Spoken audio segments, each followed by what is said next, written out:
Physics 2 देखने वाले हैं आज हम लोग। फिजिक्स 2 में हम लोग ने चैप्टर स्टार्ट किया था magnetic field due to electric current था ना। तो उसमें हम लोग देखने वाले एक बहुत ही इंपॉर्टेंट टॉपिक देखने वाले हैं, इसका नाम है बायोट-सावर्ट लॉ। ठीक है, ये बहुत ही इंपॉर्टेंट टॉपिक है बोर्ड एग्ज़ाम के थ्रू। तो क्या नाम है, बायोट-सावर्ट लॉ। ठीक है, बहुत ही इंपॉर्टेंट टॉपिक है ये। इस पे पूरा प्रैक्टिकल बेस्ड है। ठीक है, ये किस लिए यूज़ होता है, ये बायोट-सावर्ट लॉ का इसलिए यूज़ होता है कि किसी भी मैग्नेटिक फील्ड को फाइंड कर सके। मतलब ये वायर रहेगा, देखो मतलब ये देखो ये वायर है, ये देखो ये वायर है। ठीक है,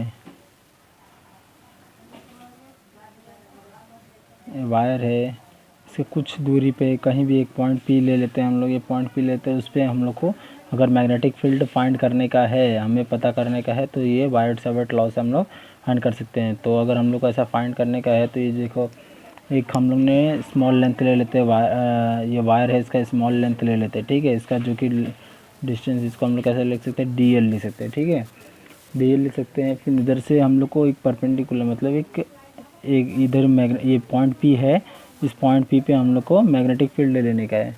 मैग्नेटिक फील्ड पता करना है कितना हो सकता है। ठीक है, D we.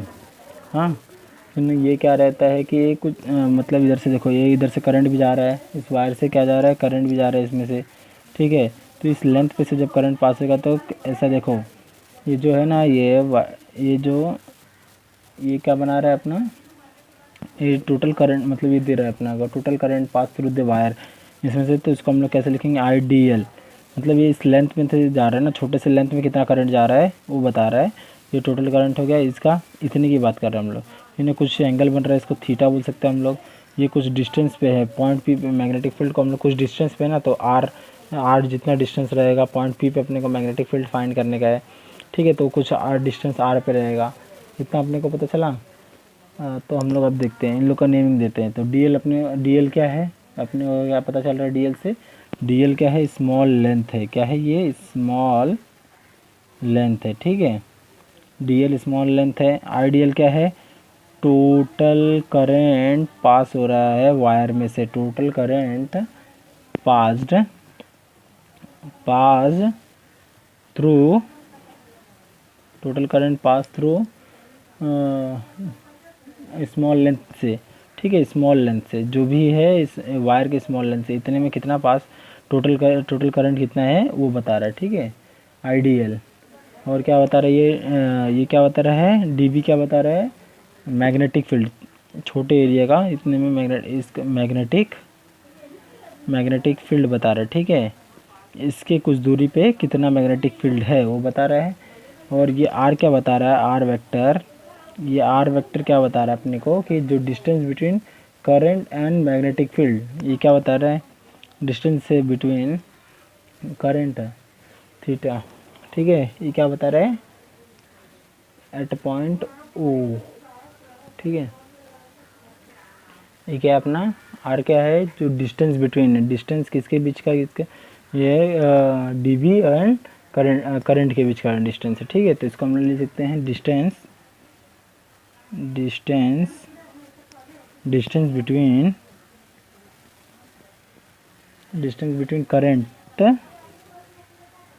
Current and magnetic field के। ठीक है, इतना मैग्नेटिक फील्ड, इसको डीबी एट पॉइंट ओ। ठीक है, और ये अपने ये क्या, ये जो सिंबल है क्या रिप्रेजेंट कर रहा है कि जो रिजल्टेंट रिप्रेजेंट क्या कर रहा है कि जो ये अपना मैग्नेटिक फील्ड का direction into the plane of paper. ठीक है, ये रिप्रेजेंट मैग्नेटिक फील्ड का, छोटे मैग्नेटिक फील्ड का डायरेक्शन, डीबी इज डायरेक्टेड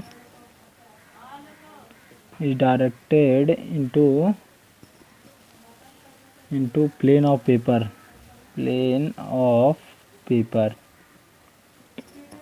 ठीक है, और ये क्या बताता है कि जो करंट बताता है पूरे वायर में, आर्बिट्री वायर जिसका शेप कुछ डिसाइड ना रहे, शेप कैसा भी शेप आया टेढ़ा कोई भी शेप, उसको आर्बिट्री बोल सकते हैं। तो क्या बोल सकते हैं, current flowing through arbitrary wire, the arbitrary through the arbitrary wire में कितना टोटल करंट फ्लो हो रहा है वो बता रहा है। ठीक है, अपने को इतना पता चला, अब आगे का देखते हैं हम लोग। सो देयरफॉर जो मैग्नेटिक फील्ड होती है जब वायर में से, देखो ये वायर है, वायर में से जब करंट फ्लो हो रही है तो कुछ डिस्टेंस पे पॉइंट पी पे अपने को क्या मिल रहा है, मैग्नेटिक फील्ड मिल रहा है और कुछ डिस्टेंस पे मिल रहा है ना, आर डिस्टेंस पे मिल रहा है। तो इन दोनों के जो वायर है और मैग्नेटिक फील्ड का क्या बन रहा है, परपेंडिकुलर, एक दूसरे से परपेंडिकुलर है। ठीक है, इतना पता चला। तो करंट की वजह से जो भी मैग्नेटिक फील्ड प्रोड्यूस हुआ है ना वायर में, और छोटे से लेंथ डीएल पे, ठीक है, तो वो तो पूरे में हुआ है, लेकिन अपने को छोटे से कंसिडर करने का है। तो the magnetic field dB produce, magnetic field का प्रोड्यूस हो रहा है, produce by current I in the length DL में जब करंट जा रहा है तब मैग्नेटिक फील्ड प्रोड्यूस हो रहा है। जितने इधर जो करंट जा रहा है, अगर वायर में करंट जा रहा है तो कुछ डिस्टेंस पे ये बना रहा है, मैग्नेटिक फील्ड बना रहा है करंट की वजह से। ठीक है, तो डीएल डिस्टेंस है, डीएल डिस्टेंस के लिए कंसिडर कर रहे हैं हम लोग, तो इसके लिए क्या हो जाएगा, जो भी हैगा इसका, तो क्या उसको हम लोग लिख सकते हैं अपन कि जो भी होता है d B equals to mu naught upon 4 pi into I d l sine theta upon r square. ठीक है, तो इसमें क्या बोल रहे हैं कि जो मैग्नेटिक फील्ड है, मैग्नेटिक फील्ड को अपने को फाइंड करना है। तो मैग्नेटिक फील्ड कैसे होगा, म्यू नॉट अपॉन 4 पाई आइडियल क्या है अपना, आइडियल होता है अपना total current in the DL length में कितना टोटल करंट है, साइन थीटा क्यों है, क्योंकि एक दूसरे से परपेंडिकुलर है मैग्नेटिक फील्ड और वायर एक दूसरे से परपेंडिकुलर एंगल बनाते हैं। फिर कुछ डिस्टेंस ये आर है जो कि डिस्टेंस है, आर स्क्वायर जो है ये डिस्टेंस है मैग्नेटिक फील्ड और वायर के बीच का। ठीक है, म्यू क्या है, परमेबिलिटी है, परमेबिलिटी कांस्टेंट है। ठीक है, तो वेयर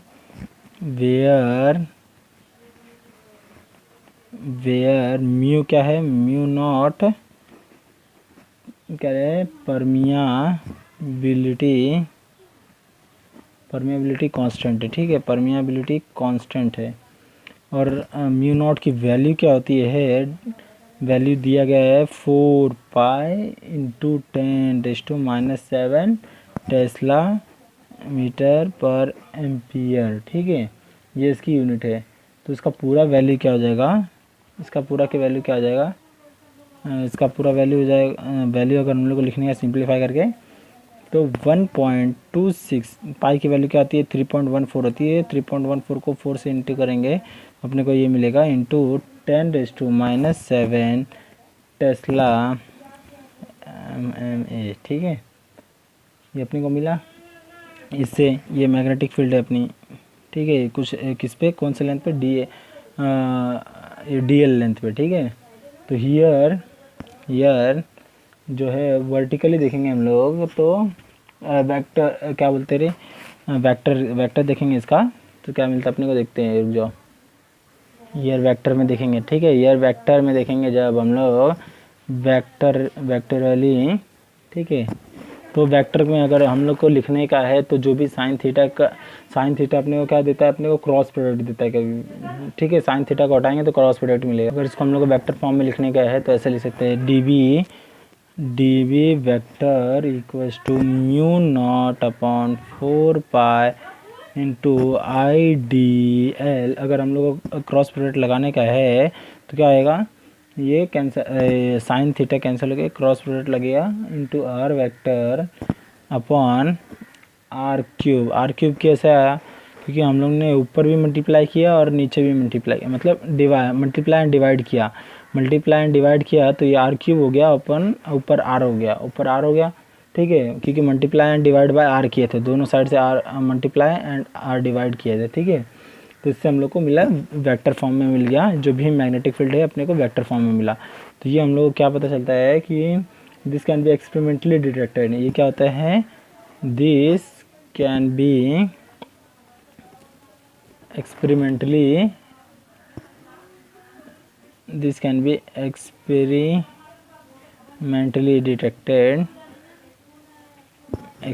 डिटेक्टेड। ठीक है, this is Biot-Savart law. This is Biot-Savart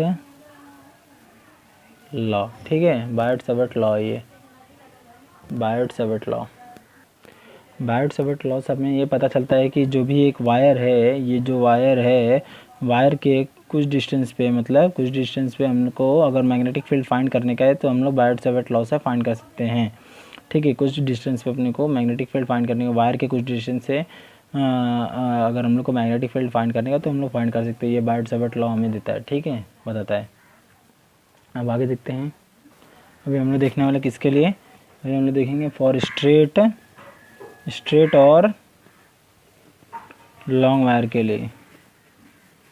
ठीक है, लॉन्ग वायर के लिए देखेंगे हम लोग। तो हम लोग को मालूम है कि जो भी मैग्नेटिक फील्ड है अपने पास, मैग्नेटिक फील्ड गिवन बाय कैसे, जो हम लोगों ने देखा था बायोट-सावर्ट लॉ में, ये देखो, ये है mu naught upon 4 pi into I d l sine theta upon r square. ये हम लोगों ने बायोट-सावर्ट लॉ में देखा था। ठीक है, तो इसका एक डायग्राम बना लेते हैं हम लोग। जैसे कि ये है वायर, जिसका कि अपने को लेंथ पता नहीं है, ये कुछ इन्फिनिटी लेंथ लग जा सकता है, इन्फिनिटी लेंथ लगा। ठीक है, इसको अपने को पता नहीं है इसका लेंथ। ठीक है, तो ये कुछ डिस्टेंस अपने को, इधर अपने को मैग्नेटिक फील्ड फाइंड करने का इधर, तो इसको पॉइंट पी दे देते हैं। तो दोनों के बीच का जो डिस्टेंस है उसको हम लोग आर बोल देते हैं, कैपिटल आर।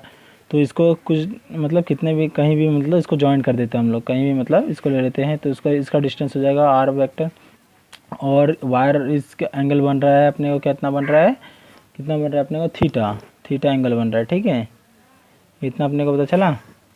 आगे देखते हैं हम लोग। और इस वायर में से करंट जा रहा है। ठीक है, ये कहीं भी ज्वाइन कर सकते हो आप, कहीं भी एंगल बना सकते हैं इसका।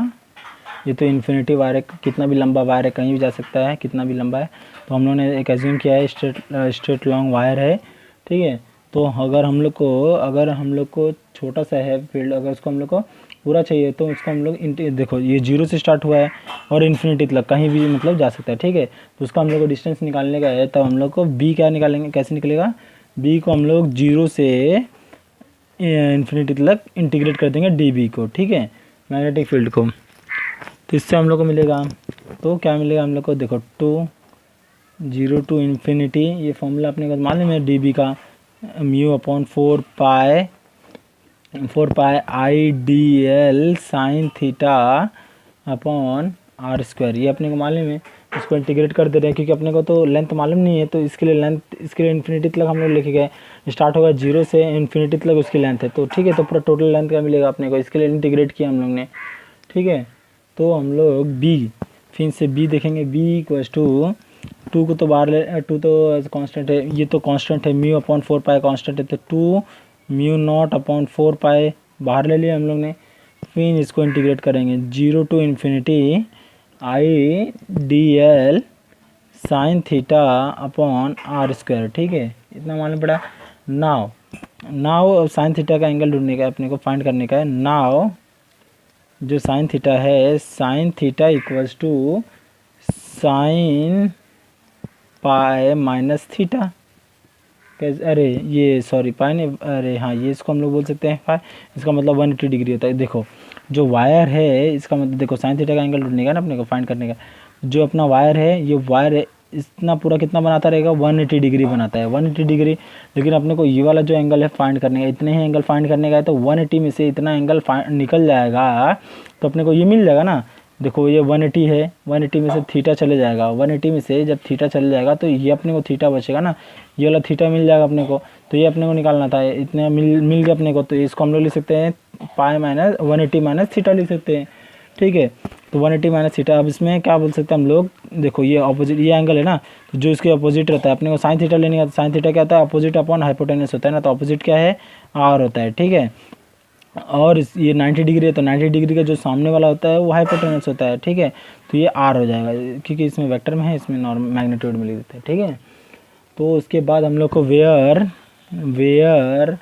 आर स्क्वायर इक्वल्स टू, अगर हम लोग इसमें पाइथागोरस थ्योरम लगाएंगे, जब हम लोग इसमें पाइथागोरस थ्योरम लगाएंगे तो देखो जो हाइपोटेनस होता है ना, hypotenuse square equals to length square, इसका कुछ लेंथ रहेगा l square plus r square, इसका ये वाला साइड, ठीक है, ये वाला साइड स्क्वायर हो जाएंगे, ठीक है।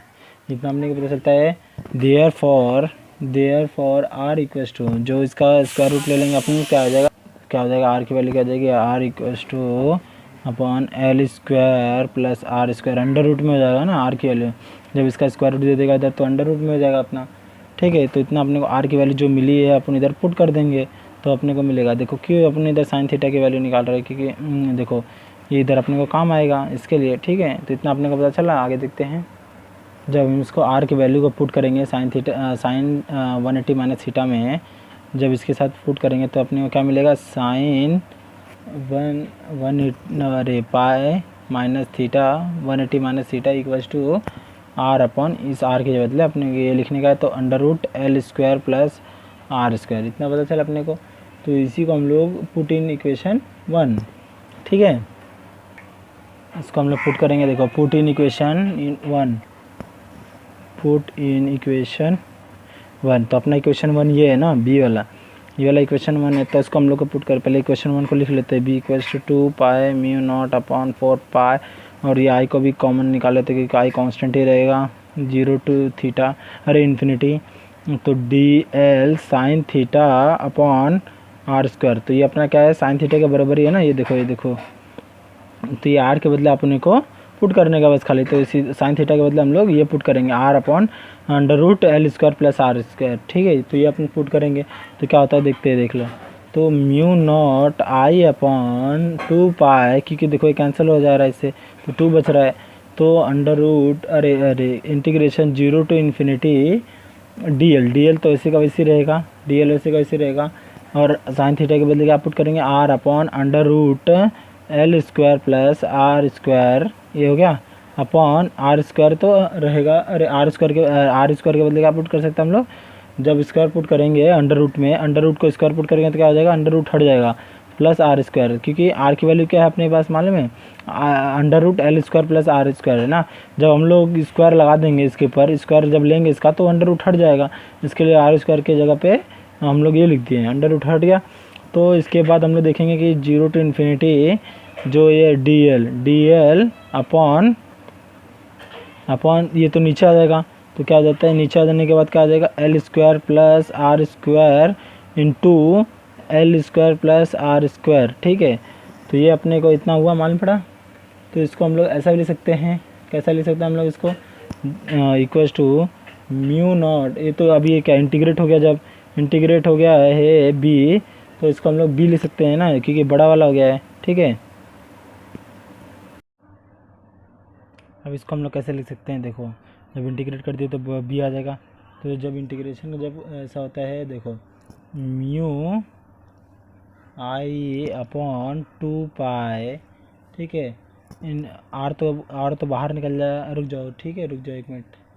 ऐसा जो आर डी एल होता है, जो इधर था अपना आर, इधर भी आर है, ठीक है, आर, तो ये आर जो है ये बाहर निकल जाएगा, जब बाहर निकल जाएगा क्योंकि वो तो ऐसे कांस्टेंट रहने वाला है, जब बाहर निकल जाएगा तो इसका इंटीग्रेशन करेंगे 0 to infinity d l upon, देखो ये क्या हो जाएगा अपना मालूम है, l square plus r square 3/2, ये कैसे हुआ मालूम है, देखो जो ये अपना एक्स होता है, ये क्या होता है अपना, देखो ये क्या होता है, जो देखो ये कैसे हुआ, d l upon l square plus r square 3/2 कैसे हुआ, अगर हम लोग का देखो जैसे कि एक्स होता है ना, एक्स 1/2 है प्लस इंटू एक्स 1 होता है, ठीक है, इतना होता है। देखो जैसे एक्स 1/2 है इंटू एक्स 1 है, तो जो भी अपने को पता है इंडाइसिस क्या होता है, प्लस होता है, इंडाइसिस क्या होता है, प्लस होता है, तो हाफ प्लस 1 क्या होता है क्या होता है अपने पास 3/2 होता है, ठीक है। तो 3/2 इसके लिए हम लोग ने 3/2 लिख दिया। इसके बाद हम लोग देखते हैं, देखो हम लोग ने इतना देखा हम लोग ने कि ये है, जब अब इसका इंटीग्रेशन निकालेंगे हम लोग तो अपने को क्या मिलेगा 1/r² मिलेगा।